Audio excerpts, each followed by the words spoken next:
हाँ, तो अब आपके इस लास्ट चैप्टर है अवतार सिंह पाश, जो अपने इस काव्य खंड का लास्ट चैप्टर होगा। इस तरीके से दोनों बुक बहुत ही शानदार तरीके से अपने कंप्लीट कर ली, और जिसने मेरे साथ के साथ टेस्ट दिए होंगे आज उनका लेवल कुछ अलग ही होगा।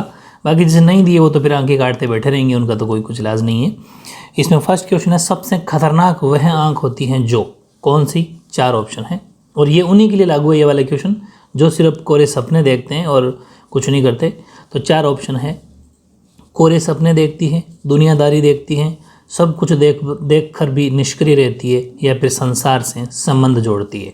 ये 4 ऑप्शन है, 1 नंबर का क्वेश्चन है, आपको ऑप्शन के अकॉर्डिंग आंसर देना है। क्वेश्चन नंबर सेकंड, सबसे खतरनाक वह रात होती है जिसमें सिर्फ उल्लू बोलते हैं और हुआ हुआ करते गीदड़। इसमें गीदड़ और उल्लू किसके प्रतीक हैं? ठीक है, बहुत ही शानदार ये चैप्टर है, बहुत शानदार। इस चैप्टर से आपको बहुत कुछ सीखने को मिलेगा अगर आपने इसको ढंग से समझाएगा, और बिल्कुल समझने वाली लैंग्वेज है, कोई ऐसी बात भी नहीं कि कोई अलग से पढ़ना पड़ेगा। 2 नंबर में ये क्वेश्चन है आपके। क्वेश्चन नंबर 3 है, मुर्दा शांति से भर जाना और हमारे सपनों का मर जाना, इनको सबसे खतरनाक माना गया है। आपकी दृष्टि में इन बातों में परस्पर क्या संगति है और ये क्यों सबसे खतरनाक है?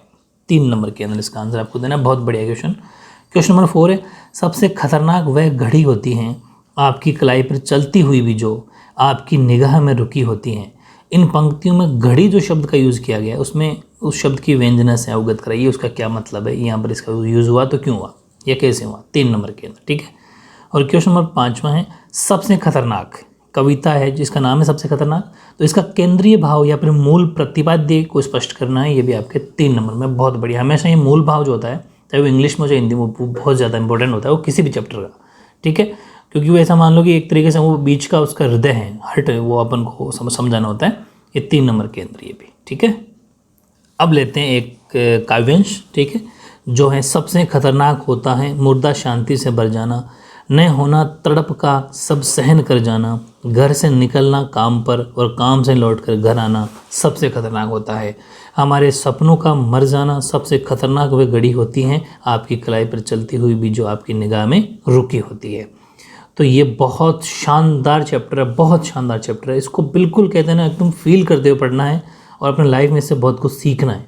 ठीक है, जैसे आपको छोटी सी बात बता दूं कि बहुत सारे लोग ऐसे होते हैं जो गलत काम होते हुए देखते रहते हैं, उसका वीडियोस बनाते हैं या फिर पिक बनाते हैं। आजकल ट्रेंडिंग चल गया ऐसा, बहुत घटिया प्रवृत्ति के लोग ऐसे होते हैं। एक्सीडेंट हो जाता है, उसको वीडियो बनाते हैं, ना कि उसकी हेल्प करते हैं, और ये सोचते हुए कि देखो देखो एक्सीडेंट हो गया, फिर कुछ ऐसा हो रहा हो, लड़ाई झगड़े होंगे तो उसका वीडियो बनाएंगे, देखते रहेंगे, ना कि उसको छुड़ाएं। तो ऐसे बहुत सारे लोग हैं, उनसे बच के रहना। थोड़ा डिफरेंट अपनी सोच रखो, मेंटलिटी को अलग रखो। ऐसे लोगों के साथ में नहीं रहना चाहिए जो ऐसे बर्ताव रखते हैं। वो एक मुर्दा है, उसका जीने का कोई मतलब नहीं है। इस चैप्टर से यही सीखने को मिलता है। जो गलत हो, देखो सबसे खतरनाक चीज़ क्या है कि कोई गलत होते हुए देखना, गलत होते हुए देखते टाइम गलत में हाँ मिला देना, वो सबसे बड़ा खतरनाक चीज़ है। आपको अगर कोई चीज़ गलत लगती है तो उसको बोलना चाहिए नहीं ये गलत है, चाहे उसमें अपना नुकसान ही क्यों ना, उसमें क्या फ़र्क पड़ता है, गलत को गलत हो, सही को सही करना चाहिए। तो ये कुछ है, लेकिन हालांकि ऐसा ज़माना नहीं है आजकल। चोर चोर मौसेरे भाई आपने सुना होगा, तो वो वाली चीज़ है। लेकिन कोई बात नहीं, खैर आगे की बात। आप अपनी सोच अच्छी रखो, ऑटोमेटिक धीरे धीरे सब कुछ ठीक होगा। तो अब इसके आपको 2 क्वेश्चन मिलेंगे, सौंदर्य बहुत संबंधी प्रश्न होंगे इसके। तो वो है, उक्त काव्यांश का भाव सौंदर्य स्पष्ट कीजिए, और सेकंड है, उक्त काव्यांश का शिल्प सौंदर्य बताइए। दोनों ही 3-3 नंबर में हैं, दोनों बहुत बढ़िया क्वेश्चन आपके इसमें हैं। ठीक है, अब है जिसमें आपको अर्थग्रहण संबंधी प्रश्न मिलेंगे। ठीक है, वो एक काव्यांश देखते हैं अपन। सबसे खतरनाक वह चांद होता है जो हर हत्याकांड के बाद वीरान हुए आंगनों में चढ़ता है, पर आपकी आंखों को मिर्चों की तरह नहीं गढ़ता है।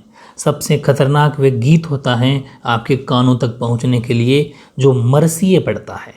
देखो, मरसिए ना एक दुख भरा गीत होता है। मरसिए का मतलब शोक में जो गाए जाने वाले गीत होते हैं ना, वो मरसिए होते हैं। ठीक है, तो वो चीज़ है जो मरसिए पड़ता है। आतंकित लोगों के दरवाजों पर जो गुंडे की तरह करता है। आतंकित का मतलब यहाँ पर डरे हुए लोग, जो लोग डरे हुए से रहते हैं, उनके घरों पर फिर जो गुंडे आ जाते हैं तो फिर और ज़्यादा उनमें डर हो जाता है। जैसे कहते हैं ना कि दूध का जला छाछ को भी फूंक फूंक पी के पीता है, तो वो वाली चीज़ है। जिसको डर एक बार बैठ जाता है उस कलर से या फिर उस आदमी से, तो हमेशा फिर वो डरता रहता है, वो वाली चीज़ है। और उनको फिर दुख में, आपने ऐसे लोग देखे होंगे, जब किसी को दुख होता है तो बार बार लोग आएंगे पूछने के लिए, वही चीज़ें वापस रिवाइज़ करवाते रहेंगे, उन्हीं की याद लाते रहेंगे, न कि कोई दूसरी बात की जाए। तो ऐसे बहुत सारी मेंटलिटी के लोग होते हैं जो कहीं ना कहीं पीठ पीछे बुराई वाले या फिर किसी को मारने वाले, मतलब एक तरीके से मारना ही हो गया। चाहे वो किसी हथियार से मत मारो, लेकिन बातों से मारना भी एक मारना होता है। तो ये चीज़ हो गई। इसके अंदर आपके अर्थग्रहण संबंधी क्वेश्चन 4 होंगे। पहला है सबसे खतरनाक वे चांद होता है या चांद किसका प्रतीक है, कवि उसे खतरनाक क्यों मानता है। ठीक है, ये 2 नंबर में। और सेकंड है कवि क्यों चाहता है कि चांद लोगों की आंखों में मिर्च की तरह गड़े। ठीक है, ये भी 2 नंबर में। और कवि किस गीत को सबसे खतरनाक मानता है और क्यों, ये भी आपका 2 नंबर में। और लास्ट है गुंडे की तरह अकड़ने से यहाँ पर क्या मतलब है, क्या अभिप्राय है, 2 नंबर में। बहुत ही टॉप लेवल के क्वेश्चन है, एक से बड़े एक क्वेश्चन है। बहुत अच्छे से अपने पूरी टेस्ट सीरीज चलाई है, दोनों बुक्स ख़त्म कर ली। अब अपना व्याकरण का नंबर है और जो भी जितनी भी चीज़ें पूरी हिंदी का ओवरऑल अपन कंप्लीट करने वाले हैं। जिसने मेरे साथ के साथ टेस्ट दिया वो बहुत आगे होंगे, बहुत अच्छे परसेंटेज कवर करेंगे। ठीक है, ओके।